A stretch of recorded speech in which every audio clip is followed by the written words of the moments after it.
Ya, Anda dalam Breaking News bersama saya Abraham Silaban. Pemirsa, langsung saja kita akan berdiskusi bersama dengan Reza Indragiri, psikolog forensik, dan juga pengacara Barada Richard Eliezer, Roni Talapesi. Assalamualaikum, selamat malam, Bapak-Bapak. Selamat malam, Bang Abi. Selamat malam, Roni. Selamat malam, Iya, Pak Reza.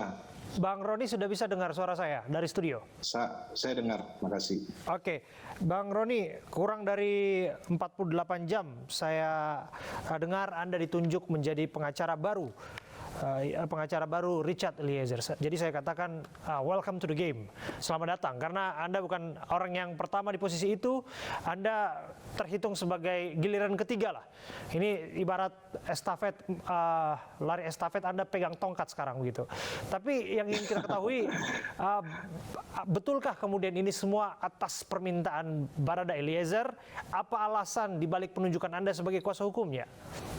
Ya, saya perlu jelaskan juga kepada publik kenapa saya ditunjuk sebagai pengacara dari Baradae, karena saya punya kedekatan emosional. Jadi ditunjuk langsung oleh orang tuanya dan Baradae karena kami sama-sama dari Manado. Ini untuk meluruskan sebelum jauh sampai di sana, di luar. Bang Iya, Roni, karena yang sebelumnya juga orang dari Manado. Ya, yang sebelumnya orang Manado juga, sama dari daerah situ juga. Enggak. Ini kan bicara mengenai kedekatan, Pak. Oke. Dan itu kalau bicara hukum kan klien itu bisa kapan saja cabut kuasa atau lawyer mengundurkan diri. Itu juga kan diatur di undang-undang. Tapi untuk mencegah isu yang beredar di luar bahwa ini karena ada tekanan atau ada apa, tidak ada. Dan saya rasa publik juga pun tahu bahwa pastinya Baradae mau dibela secara maksimal. Secara maksimal pastinya dia akan mencoba untuk melihat mana komposisi lawyer yang buat dia, yang dia paling ini. Ya, ini semuanya adalah keputusan dari prinsipal atau Pak Baradae. Saya dengar paralel dengan itu ada statement yang disampaikan, ini statement yang kuat nampaknya demikian, bahwa bagi siapapun tidak boleh mengatasnamakan Barada Richard Eliezer untuk memberikan keterangan selain kuasa hukumnya, dan apapun yang disampaikan kaitannya dengan pembuktian dan lain sebagainya ini akan dibawa ke persidangan. Betul demikian? Karena ini Pak, karena terkait dengan pembelaan kami ke depannya. Gitu. Karena semua fakta yang terjadi, ini kan penyidikan sedang berlanjut, sedang berjalan. Dan kita mau cerita ini menjadi sebuah cerita yang utuh, dan kepentingan kita adalah kepentingan kita melakukan pembelaan di pengadilan. Jadi untuk yang tadi saya sampaikan seperti itu, bahwa tolong menghargailah mengenai status dari Baradae, kemudian juga privasinya dia, privasi dia dan keluarga juga tolong dihargai. Nah, kira-kira kurang lebih seperti itu. Ini yang terkait dengan strategi kita ke depannya untuk membela Baradae. Jadi tidak ada yang ditutup-tutupi, tidak ada yang disembunyikan, karena publik semuanya sudah tahu bagaimana prosesnya. Iya, publik sudah tahu bagaimana prosesnya, termasuk apa yang disampaikan. Jangan-jangan itu sudah menjadi nilai kebenaran di mata publik. Tapi sebelum jauh, saya mau pastikan lagi, saya setback sedikit ya. Jadi yang minta Anda itu clear adalah orang tua dari Barada Richard Eliezer. Iya. Dan Richard Eliezer sendiri. Dan pertanyaan publik kemudian yang mengetik secara prosedural dan lain sebagainya, itu surat pernyataan yang itu kan disampaikan oleh pengacara sebelumnya dalam satu diskusi live di televisi. Saya oleh tidak siapa? dalam kapasitas untuk berbicara itu, Pak, karena saya ini kan punya etika profesi ya. Jadi saya tidak mau berbicara mengenai pengacara yang lama atau apa tidak. Saya sekarang fokus kepada pendampingan saya dalam proses penyidikan, penuntutan, dan di persidangan nantinya. Oke. Dan permintaan untuk Anda itu akhirnya dipenuhi dan sudah bertemu dengan klien Anda? Saya sudah dampingi dari kemarin. Dan juga hari ini mendampingi juga Baradae dengan LPSK dalam terkait dengan GC. Dan kita sekarang menunggu info kembali dari yang disampaikan LPSK. klien Anda? Itu adalah materi mengenai terkait perlindungan ya, bermohon kepada perlindungan kepada LPSK. Oke, bagaimana keadaan klien Anda? Klien kami sehat, beliau kooperatif. Yang saya lihat ya beliau masih muda, harapan dari orang tua, sehingga kita lihat ke depannya ya, bagaimana Baradae ke depannya. Pastinya saya lihat beliau punya harapan lah untuk keluarga, sangat tinggi harapan keluarga terhadap dia. Ya. Saya bergeser ke Mas Reza Indragiri, psikolog forensik. Mas Reza, tolong kita. Pertolongan ini dibutuhkan untuk agar kita tidak tersesat dalam apa yang dinamakan carut-marut kebohongan yang sudah dimulai. Saya berkata demikian karena kita tahu betul bahwa ada perumpamaan yang mengatakan sekali orang berbohong akan sulit untuk mempercayainya ke depan. Dan sudah banyak publik yang terlanjur diburamkan, dibuyarkan tentang apa yang sedang terjadi saat ini. Kalau kita berkaca dari apa yang disampaikan, ada apa yang di posisi saat ini oleh Bang Roni Talapesi, dia sendiri adalah orang dalam tanda kutip giliran ketiga. Dari situ saja publikasi bertanya-tanya, udah sampai 2 kali diganti pengacara begitu. Iya Pak, ini makanya kita klarifikasi Pak, ya, supaya jangan ada pertanyaan di publik. Maksud saya coba tolong menghargai juga profesi kami sebagai lawyer ya. Saya menghargai Anda, makanya pertanyaan saya itu bukan ke Anda. Pertanyaan saya itu ke Bung Reza, karena publik punya hak untuk berpikir, publik itu punya hak untuk berpendapat tentang apa yang terjadi, dan itu dan itu tidak bisa dibendung. Bagaimana Mas Reza? Sulit dipungkiri bahwa kasus ini berat.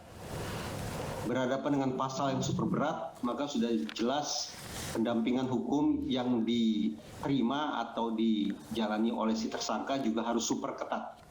Setuju. Atas dasar itu, secara normatif ada 3C sesungguhnya yang harus ditimbang-timbang, yang harus diperhitungkan oleh seseorang yang tersangkut masalah hukum dan memilih untuk mencari penasihat hukum.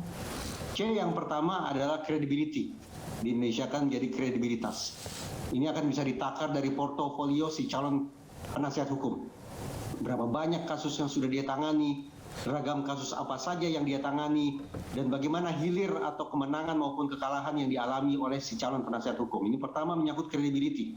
Termasuk di dalam pula adakah catatan pelanggaran hukum, catatan pelanggaran etik, reputasi yang bersangkutan di mata publik, dan seterusnya. Ini C pertama.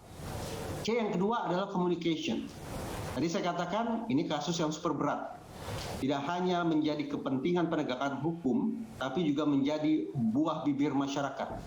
Alhasil, seorang penasihat hukum yang andal semestinya harus bisa berkomunikasi dengan dua pihak, yaitu berkomunikasi dengan sesama aparat penegak hukum, sekaligus berkomunikasi dengan media, dengan masyarakat, agar kemudian katakanlah bisa merebut simpati publik, bisa memunculkan narasi-narasi yang positif di tengah-tengah masyarakat. Itu C yang kedua, communication atau komunikasi. C yang ketiga, ini subjektif, yaitu chemistry, kecocokan hati. Sulit untuk dirumuskan secara objektif. Yang jelas ada kecocokan antara saya dengan dia yang tak bisa terkatakan. Entah itu karena pertalian hubungan keluarga, entah itu karena kecocokan dalam bertutur kata, menggunakan logat yang kurang lebih sama, kemampuan si calon penasihat hukum untuk memainkan gestur dan ekspresi mukanya. Ini yang menyangkut masalah chemistry. Nah, atau kedekatan batin, katakanlah demikian. Nah, 3C inilah yang akan dipertimbangkan oleh setiap orang yang tersangkut masalah hukum. Bisa kita bayangkan, semakin tinggi ancaman pidana yang bisa diterima oleh si tersangka, maka tampaknya akan semakin ketat pula pemilihan calon penasihat hukumnya menyangkut 3C tadi. Itu satu hal. Yang kedua, saya bayangkan bahwa dalam kasus yang super berat macam ini, kondisi tersangka bisa saja berfluktuasi, naik turun. Kadang tenang, kadang gelisah, kadang pusing, dan seterusnya dan seterusnya. Nah, tidak tertutup kemungkinan dalam kondisi batin yang masih belum sepenuhnya stabil macam itu, proses pembuatan keputusan termasuk pemilihan penasihat hukum pun akan bisa labil.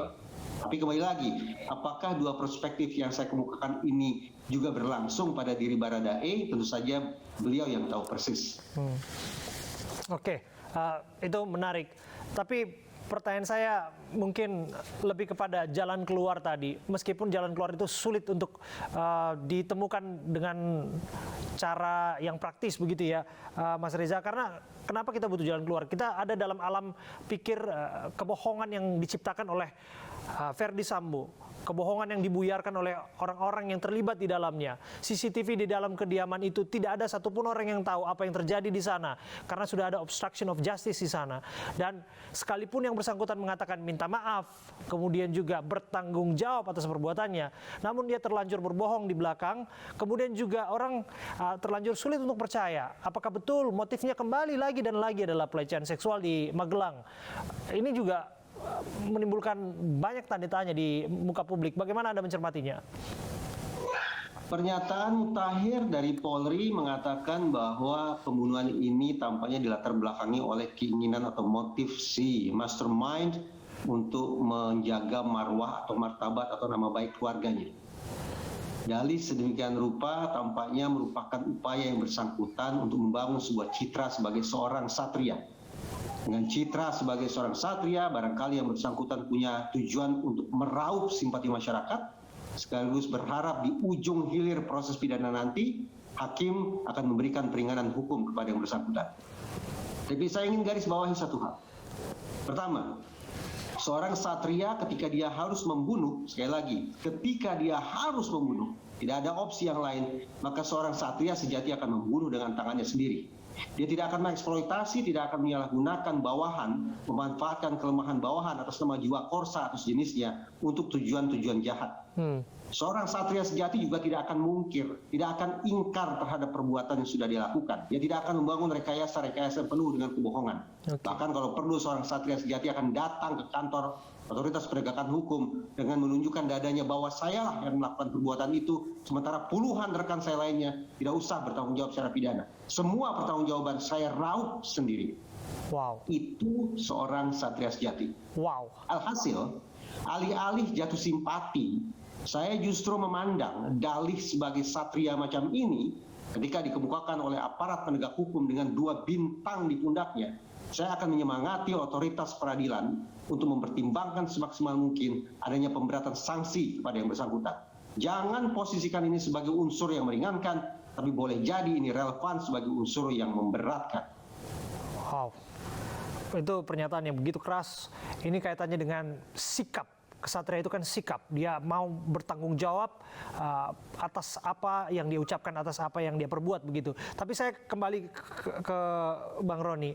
Bang Roni, ya, Pak. Kalau saya sebutkan kita tersesat dalam alam pikir kebohongan dan skenario yang sudah diciptakan oleh mastermind dari ini semua begitu. Apakah kehadiran Anda sebagai kuasa hukum akan membawa kita keluar, akan membawa kita ke jalan yang setidaknya menemukan kebenaran apa yang terjadi di sana? Ya, kita melihat bahwa sudah 1 bulan ini publik mengikuti kasus ini. Dan saya juga waktu mendampingi Baradae, saya melihat kinerja dari penyidik profesional. Sudah menempatkan posisi kasus ini sesuai dengan konstruksi hukumnya. Dan juga saya melihat bahwa klien kami juga mendapatkan hak-haknya sebagai tersangka. Jadi saya sangat optimis bahwa ke depannya ini perkara ini akan berjalan sebagaimana mestinya, dan mengenai materi-materi penyidikan ini kan nanti akan terbuka sendirinya juga di pengadilan. Irit bicara, itu baru ronde pertama dari Bung Roni Talapesi. Kita lanjutkan habis break ya. Nanti akan ada diskusi lagi dengan Mas Reza Indragiri juga dan juga Mas Saya Roni. terima kasih. Jangan kemana-mana dulu, para narasumber, kita break sejenak. Kami kembali saat lagi untuk Anda.